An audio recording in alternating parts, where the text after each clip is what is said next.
Hi, this is Siofra Bradigan, and this is Siofra's Magic Alcove. So today is the 4th of July, and I am dressed all in black in support of Black Lives Matter movement, just so you know. Not that I don't wear black on a regular basis anyway, but I did it on purpose today. So first, a little update. I had an interesting dream between last week and this week that seemed to relate directly to uh, our channel. And in the dream, I went into the temple, and there were suddenly birds everywhere, starlings. They were just all over the place. One of them landed on my shoulder and was just sitting there and chirping and stuff. And I was petting it, and it was pretty cool. And then I started looking around the room, and I found eggs everywhere. It's like they had been laying eggs all over the place. And I was like, wow, it's like they were reproducing faster than rabbits. So I consider that was a sign about what I'm doing and about my viewers and participants and so forth. So, yay. And then we had someone who decided to visit the channel this week, a few days ago. And before I tell you what happened, you should know that I have it set up so that any comments that you make have to be approved by me.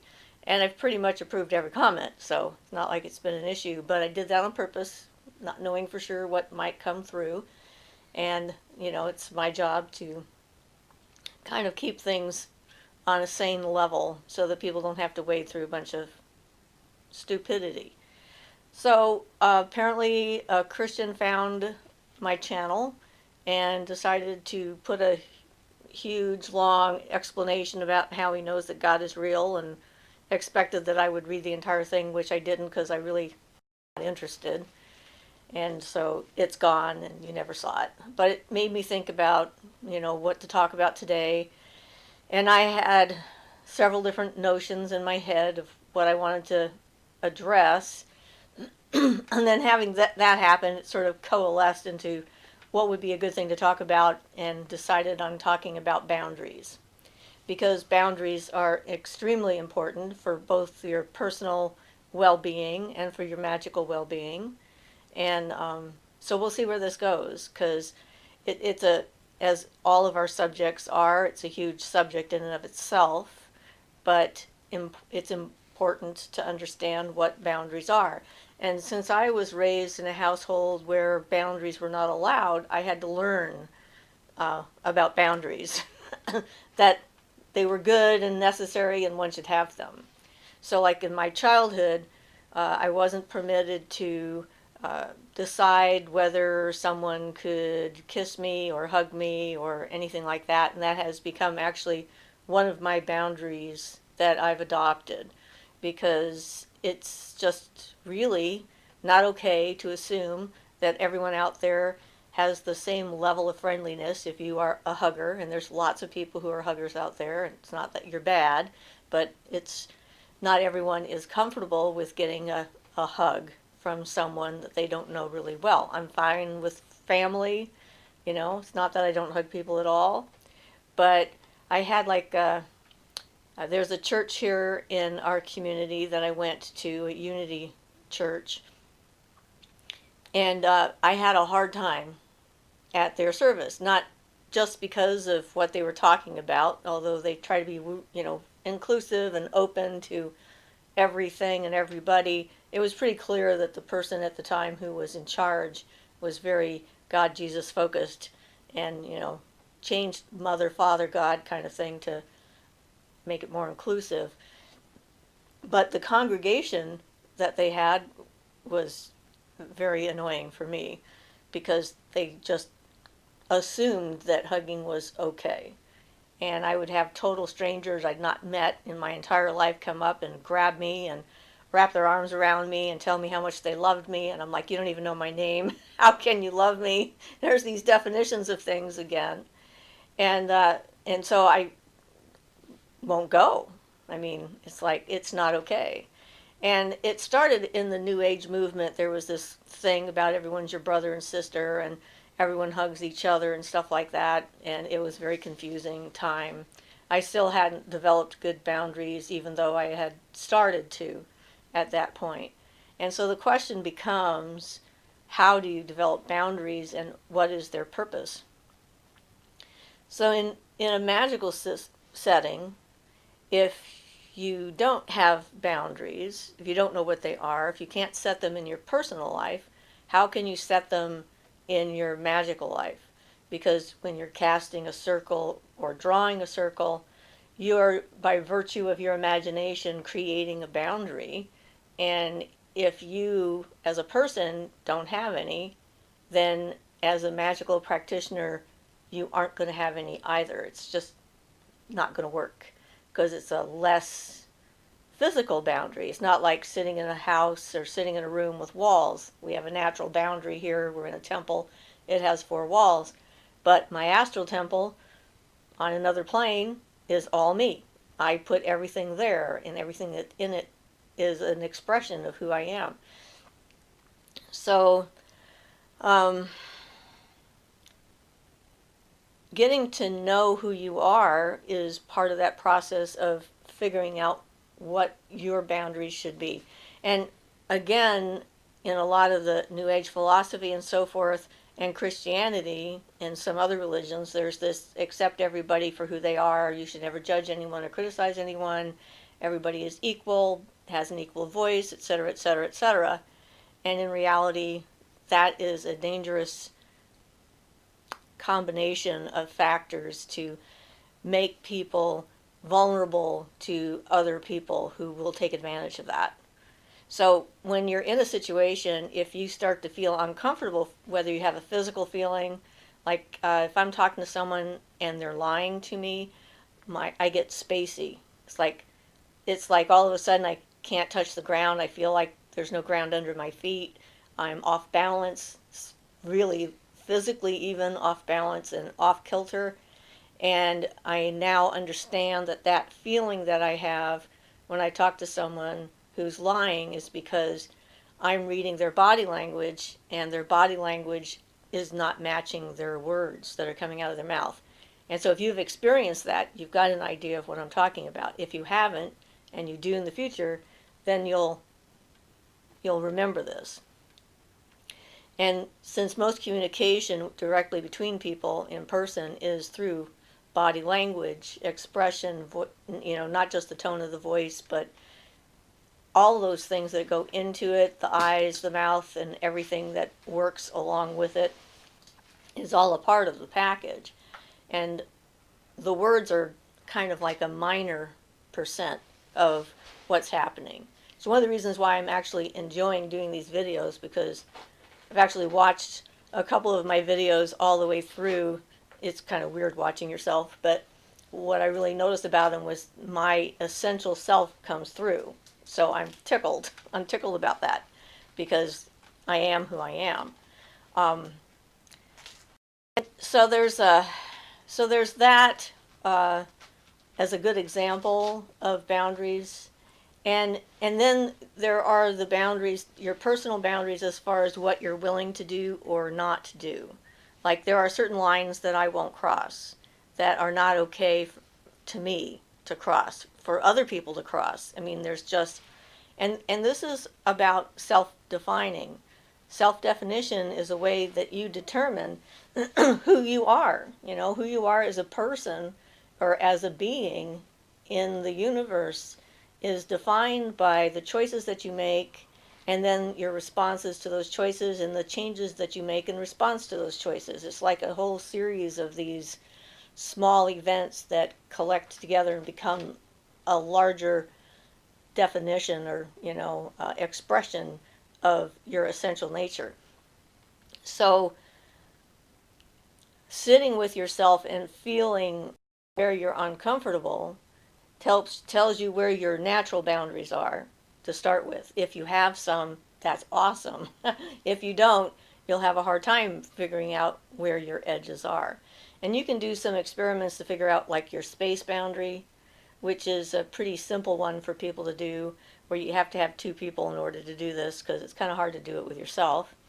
And you just stand still and have someone approach you and kind of feel inside your body, when do some discomfort alarms start to go off, and then how much bigger do they get as the person gets closer. And most people's personal boundaries are, about like this far away from them is like that's that's close enough. Some people it's farther out because they're not that comfortable with other people's energy or other circumstances that are going around. So defining that boundary is a good thing. Then there's the question of like action when people ask you to do something. Um, do you feel comfortable with the idea of doing it or not? It doesn't mean that it's a bad thing to do necessarily, but it might not be the right time for you to do it, or it might be a program that you've adopted in your head that tells you on a subconscious level that it's bad and it's good to examine it. Because again, this is about free will, free and choice, and about making a conscious decision about who to be, how you're going to act, what kind of individual will you walk as in the world. And all of those things determine your relationship with the universe because the universe is constantly paying attention to that feedback. And so it slowly changes what comes to you, and then it responds differently depending on how you've been. So it's like if you don't have good boundaries, the possibility of getting sucked into something like a cult or a bad relationship with someone is much greater. I mean, that is definitely one of the things. And as an empath, one of our potential both triggers and failings and weaknesses and strengths simultaneously happens to be trying to do things to make other people feel comfortable, whether we feel comfortable or not. It's like it's all about how they feel, and if we're projecting or experiencing their feelings, then we're monitoring that from a different level from what the average person might do. Empaths tend to care more about what other people think. And that's another one of those traps, is like worrying about how other people perceive you, what they think about you, and then modifying your behavior in order to suit them. Because in reality, there's no way, no matter who you are or what you do or how you behave or what you believe, that you're going to be able to make everyone feel comfortable around you, and not everyone's going to accept where you're at. People who want to take advantage of someone and recognize weakened boundaries, like, okay, example, world examples work better for me because they're less ephemeral. Incest survivor, that's me. And I've done a lot of healing, as I've said, over the videos and stuff like that. That same church that I was talking about where people hug too much, I did a health fair there, and there were a number of people there in that setting who hugged. I didn't feel comfortable with it, but I also didn't like push people away. And one of them came to my office to become a client, and the only way I could get this guy out of my office was to give him a hug and get him out of my office. And I was angry with myself because I did not want to do that. I felt pressured into it. But then I forgave myself for doing that because I got him out of my office, and that was sort of the whole goal, was to get him the hell out. And so that was a good thing. And so, it's in defining what that boundary was. I mean, he was kind of shocked when I, left him a message and told him he wasn't allowed to come back to my office anymore because there were other things too. He actually touched my face while I was working on him in a way that was way too intimate. I mean, there were like trigger signs all over the place. And that's the thing, is that people who are abusers, which clearly he is, can recognize the telltale signs of someone who has been abused and knows what buttons to push in order to get the response that they're looking for. So I'm not perfect. I can't do it right every time. And I had an incident in massage school when I was going to school where we were we were working on other people, and it happened that class, there was an odd number of us as students, and a former student came into the class, and the instructor asked him if he would be willing to get a massage so that I would have a partner, someone I could work on, so I could practice. And he agreed. And I asked him, the first question was, what do you want to get out of this? He says, I want to survive. And I'm like, okay, that's kind of a weird thing to say, but I don't think I've never killed anyone yet, so you're probably going to be fine. I'm like, what? And I started working on him, and when he was laying on his back, he kept watching me the whole time I was working on him. And I was feeling creeped out. I mean, I felt on the spot. I was trying to do the techniques that I'd been taught and trying to ignore him, but I definitely did not feel comfortable. And when the session was over and he got off the table, he came at me with his arms out like this to give me a hug, and I took steps back and put my hands up, and I said, no, thank you, I don't want a hug. So I was pleased that I did that. So then he went to my instructor and told her that he was concerned for me because I had this maybe potentially wonderful gift of being a great massage therapist, but then I had this problem of not letting people close and not allowing him to hug me. And to my amazement and chagrin, my instructor came over to tell me this. This is how I know what he said. And I looked at her and I said, well, did he also tell you that he stared at me the entire time I was working on him and made me very uncomfortable? And then she says, well, if you were uncomfortable, you could have just stopped the session at any time. And I'm like, really? I didn't say this, but excuse me? If that was the case, why are you talking to me at all? Because I availed myself of my rights as a human being to not be touched by somebody I felt uncomfortable with and have just met for the first time. And yet here you are telling me that that was a problem, and then on the opposite end telling me that I could have stopped it at any time. So it's like doublespeak. Like, this doesn't make any sense. So she clearly did not understand what a boundary was or what was happening. But I stopped what was going on and I felt good about it. So there's like plenty of opportunities in like learning how to say no. That's a boundary. That's a huge lesson of looking at your energy. I mean, a lot of us are very giving individuals. We want to help people, and some people will take advantage of that. And they'll call up and they'll want to have you do this or the other thing or whatever. And, you know, you've got your own life that you're trying to live. Maybe you've got kids you're taking care of, or maybe a person who's still in the household, or anything at all like that. But then you feel obligated to help them because they asked for help. And so then you put your life on hold and you go help them, and then they don't appreciate it, and then you're pissed off. And, you know, it goes back and forth like that. Because usually when people do that, they're not caring about what's going on for you. They're only caring about what's going on for them. And you've been a good source of, like, assistance. And then if you start setting boundaries, people are going to get mad. And that's an interesting thing because I like people who have boundaries. If I've crossed a boundary and someone lets me know, that's fantastic.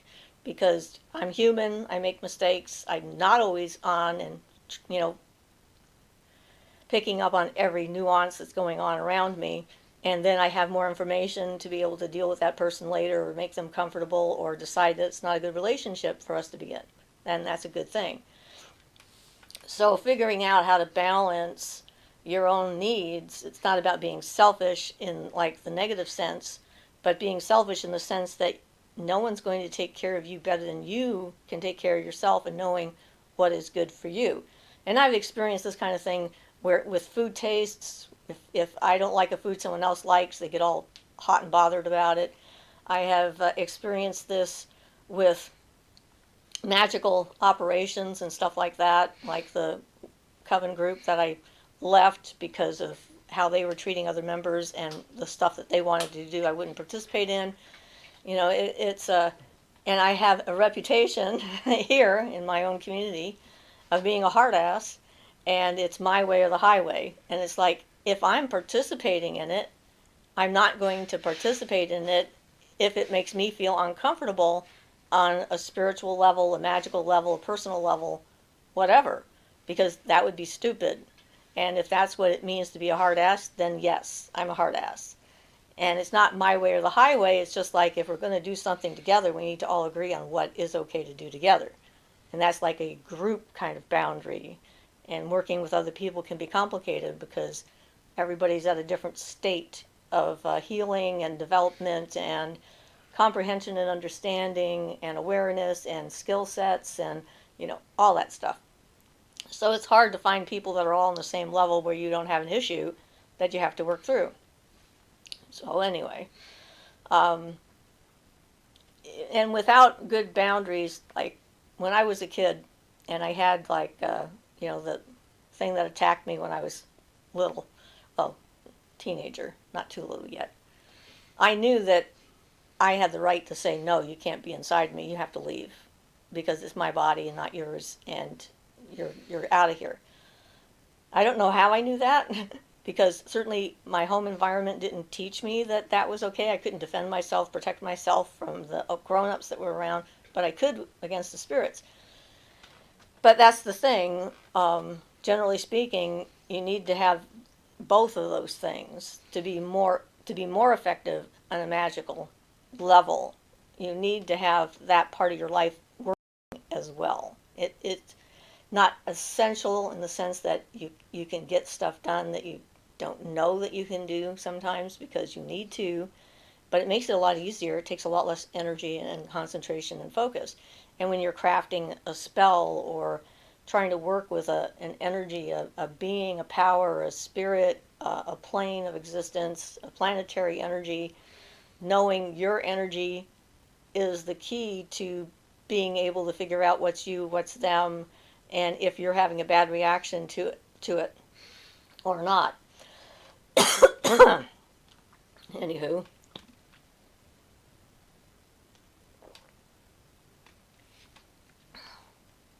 So I don't have a problem with saying there's something I don't know about, because there's plenty of things I don't know about. Anytime you want to talk about a specific subject and you give me an idea and a comment, if I feel I have something to contribute to that, then I will, and if I don't, I'll let people know, because it's not a matter of either getting approval from other people or proving to others that I'm fantastic and great and wonderful and all that other jazz. It's more important to live my life and to be me to the best of my ability, which I think is the goal. And I figure without self-determination or without self-definition, we're kind of missing the point. It's like, what kind of a person are you, and what kind of person do you want to be? You make your choice, you try it out, see if it works, and if it doesn't, you can change your mind. So I recommend trying to pay attention to just the things that make you uncomfortable and figure out why.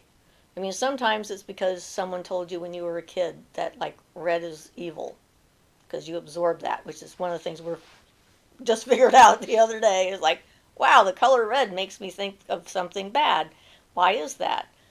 And it's a silly association because it doesn't really mean anything. It's just a color.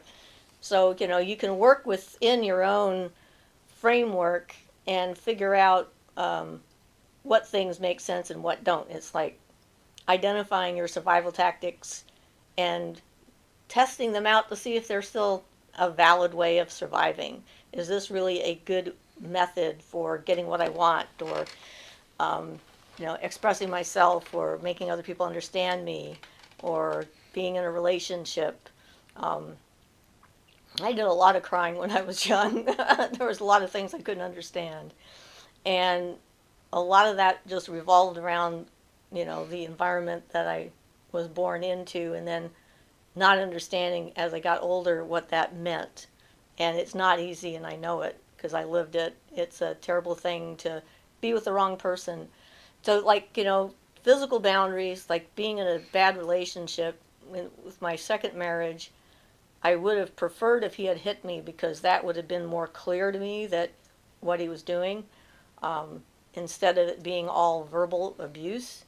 And that's the thing about boundaries, is verbal abuse is one of the easiest tactics for someone to use to try and whittle down your will and your sense of self and your empowerment and your self-identity, taking whatever it is that you think is a good thing that you have, a gift for music or for medicine or whatever, and then be with someone who immediately tells you, no, you're wrong, that's not true, don't do that, stop what you're doing, take care of me instead, or whatever. So you can identify toxic people in your life by that. If they take something that you know is good about you, and doing that kind of self-evaluation to know, your definition of what is good is the thing that matters here, as far as that goes. You may be wrong, but hey, it's your definition and it's your existence that you're creating around yourself and moving through, and you define the energies that come around you by what you do, what you say, how you act, who you allow in, and what boundaries you set. So I'm happy to say I think I have healthier boundaries now. Not that I'm perfect again, but the fact that that guy wrote in and, I'm sure his take was, if you don't want to listen to me, then you're not being very spiritual. You're supposed to be open-minded and you're supposed to listen to everybody's viewpoint. And my answer is no, I don't. I know who I am, and that's not me, and I'm not interested in who you are. You could be interested in who you are, and that's just fine. You just do you. That's perfectly okay, but I don't have to sit and listen to it. So, trying to think if there's any other good or better examples of some of that stuff, but I think you get the idea. It is complicated but simple at the same time, and how you feel about yourself determines how you let other people treat you. So loving yourself and being okay with taking care of yourself and saying no when you don't have the energy to do something is the important thing to take away from this. And like I said, you will notice when people don't appreciate the fact that you're taking more time for you. And those kind of people, you'll notice eventually they'll stop calling, they'll stop writing, they'll stop connecting with you, because your purpose in their life was to do something for them, not to actually be a friend. Friendship is a whole different ballgame. It's a different level of things going on. So hopefully it's given you a little bit of inspiration to look at your own stuff and think about things, because everyone's going to be different where we are in what is going to make us feel uncomfortable. I know. Here's another couple of good examples of things that are people's boundaries they don't know they had. We had one person who was in our group for a while that totally freaked out when we started using black candles for Samhain. It was like, for her, black was evil, apparently. Black candles were evil. And that's like a programmed thing. That's not like a real thing, because black, again, is just a color. It's not good or evil by itself. And then we had another person who freaked out when she found out we sometimes used robes. That was like her bottom line. It's like, robes, bad, not going there. So sometimes things that feel uncomfortable are not necessarily wrong or bad. They're just things that you've accumulated without realizing it, from watching TV or your parents, or if you were raised in a church or a religion or whatever. I mean, it's just all out there. And we have these sort of social choices of what's good and bad that kind of get adopted, and are not necessarily real. So you have to figure out what is real and what's something to challenge and to change, and what's something that tells you this is a bad idea. So for me, trying to decide what's a good idea or a bad idea, it's hard for me to explain how I do that, but the only way I can describe it is I have this like part of me, like there's this little part of me that's a separate part that's connected more to the universe. And if I'm trying to decide if something's a good thing to do or not, I take that idea of what I'm going to do and I sort of show it to that part of me. And then I see how it reacts. And if it's freaking the hell out, I figure it's a bad idea. And if it makes it happy and makes it get stronger and increase, then it's a good idea. So I think of it as like life, anti-life. It's like that would be against life, that would be for life. I don't know how to explain it any other way. But we all have to find our own way to decide what is and what isn't right for us to do. And this is part of the path, making your own choices and being your own decider of things, and that without having an authority come along and say, here's the list of rules of what you can and cannot do. Follow these, you'll be fine. Break these, you'll be doomed. Whatever. So I would love to hear from you guys about other subjects you might be interested in for the future. And we're still working on the idea of doing a live feed thing. We're working out the kinks. We're not there yet. But hey, send me your comments. Let me know what you think. Ask me your questions. I'll respond if I can. And know that you're not going to have to read some diatribe about why God is real for somebody you don't know. So, this has been Siofra's Magic Alcove, and I'm Siofra Bradigan. Blessed be.